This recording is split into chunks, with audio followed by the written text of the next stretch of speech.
There was a pit in my stomach because I knew it was time to make a move. I'd been in New York City for years and I was ready to go, but something was holding me there, and maybe that was fear. In the end, the traffic and the noise and the buildings and the lack of nature got to me, and so I had to do something about it. And I took a risk and I left everything behind. People, career, city life, and I moved upstate New York.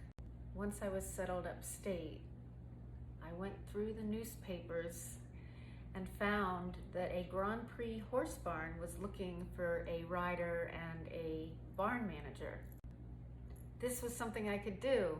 I'd been an equestrian competitively from the age of 3 to 15. Surely the horse instinct would come right back.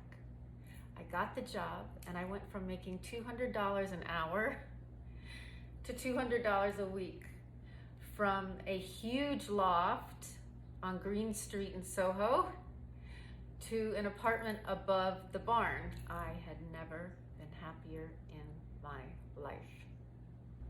When I moved to Florida, I had to leave my beloved 18 Grand Prix horses behind. I kissed them goodbye, but I carried on with that true love, and I went one step further and created very important work out of it. I found a place that took in grieving children that had lost their parents or other loved ones to unthinkable atrocities. And those children would come to this therapeutic farm, and the miniature ponies were about this high, and there were 12 of them, and these kids would come in and we would learn to talk with them, and through their caring for these ponies, they started to heal, and they would open up and tell us about their experiences in a safe place, and their lives would transform, and that transformed me.